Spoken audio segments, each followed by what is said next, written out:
my name is Terry Calico, and I'm the senior VO designer on Dead Space.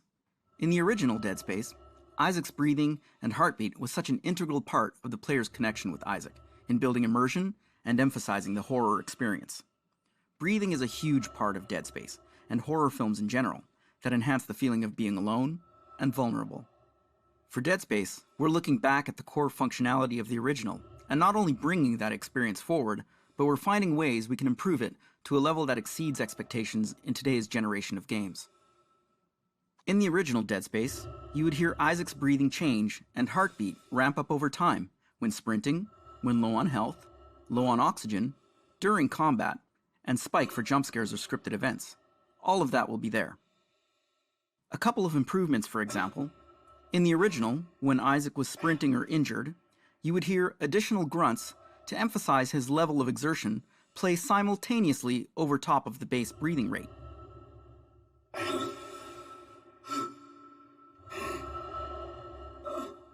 Exertions, such as melee and stomp, also played over top of the breathing rather than interrupt it.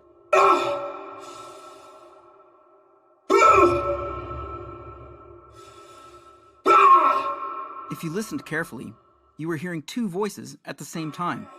The exerted breaths didn't interject the base breathing. For Dead Space, we're building a system that supports transitioning respiratory rates through fatigued and low health states seamlessly. As another example, in the original, when Isaac was gasping for air while running out of oxygen, exiting the vacuum of space or using an oxygen refill would instantaneously and unnaturally revert Isaac back to a calm breathing state as if nothing had happened.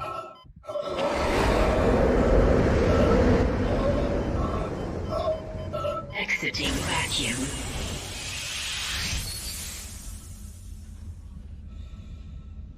For Dead Space, you can expect to hear Isaac catch his breath as he recovers from a lack of oxygen.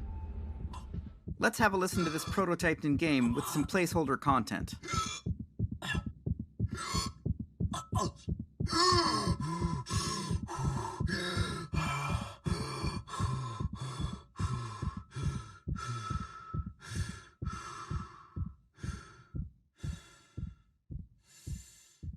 And as Isaac catches his breath, you hear it transition back smoothly into the base breathing cycle.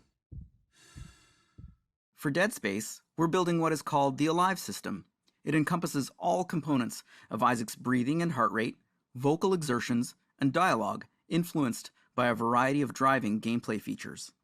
The limbic system is the part of the brain that controls behavioral and emotional responses such as anxiety and fear. When you watch a horror movie or play a scary game, the limbic system can trigger a release of adrenaline into the body, causing a physical response such as increased heart rate.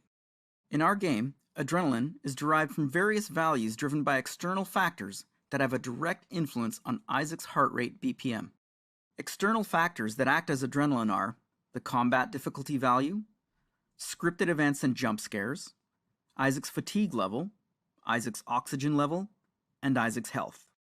We want Isaac to reflect how anyone would physically react in the scenario he's placed in, and vice versa, use that to influence the player to feel the same response. For Isaac's scripted dialogue lines, where the player maintains full control of Isaac, we will have 3 variations of each line to pick from based on his current state: a normal version, a fatigued version, and an injured version.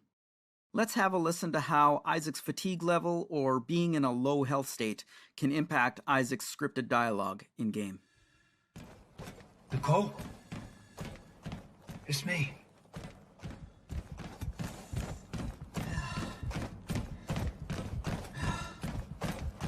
Nicole? It's me.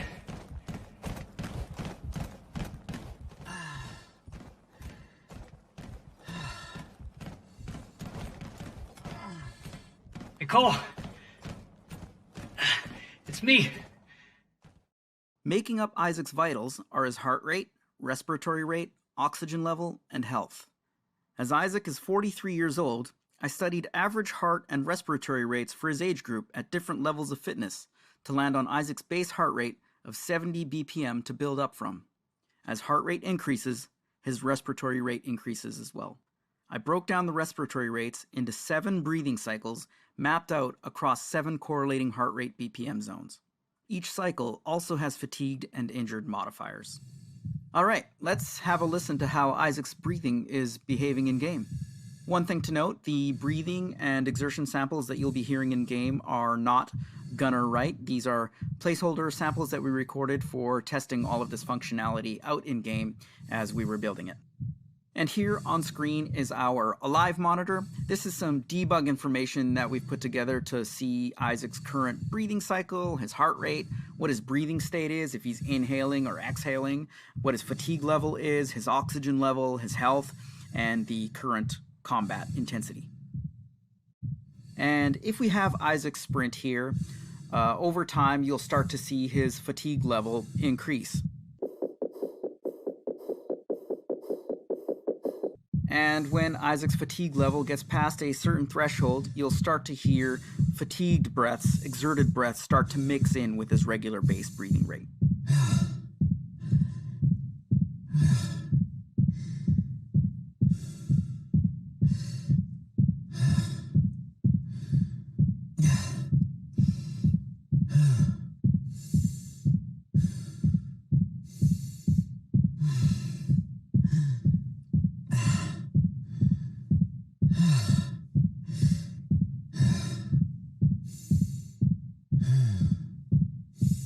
And when Isaac stops sprinting, you'll see his fatigue level start to go down, his heart rate will come down, and his respiratory rate will slow down as well.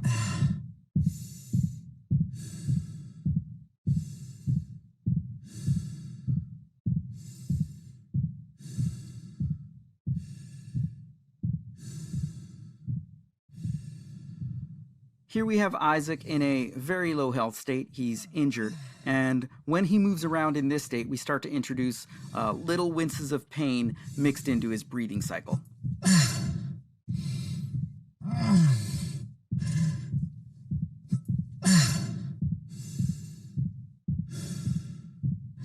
And what's really great about the way we've built this system is that Isaac can be in both an injured state and fatigued state at the same time. So hearing those injured winces, those fatigued breaths mixed in with his regular breathing actually sounds quite natural.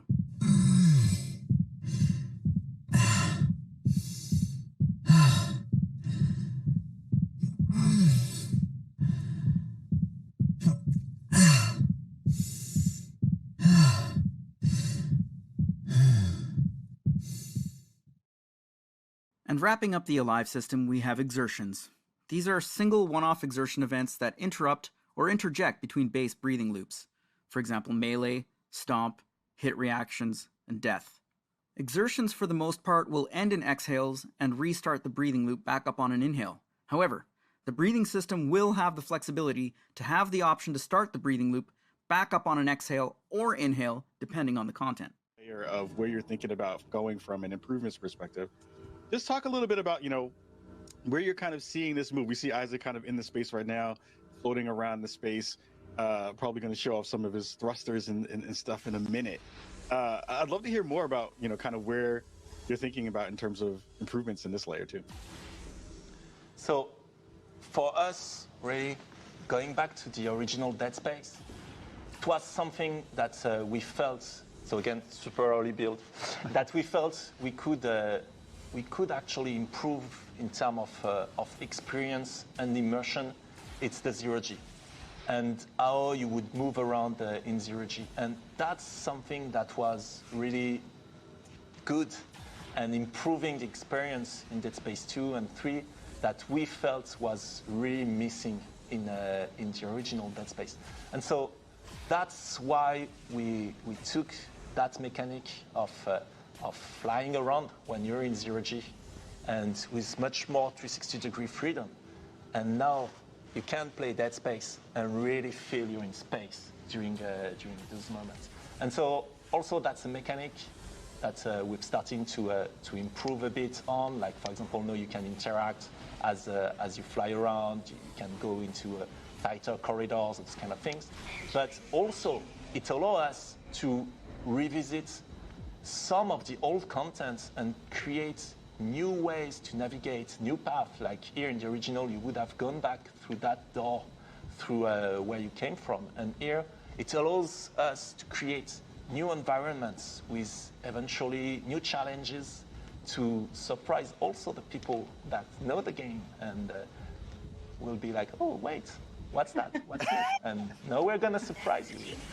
So it's really delivering on the fantasy of being in space, making sure that we're able to use that and revisiting all the places in the game. In the original, where there was zero G, which was the Superman jump back in Dead Space 1, and now applying full 360 motion and finding ways to... The lightings, the VFX, the fog, but also nail that ambience. Give you the feeling that you're in the Ishimura, you're inside those dark corridors.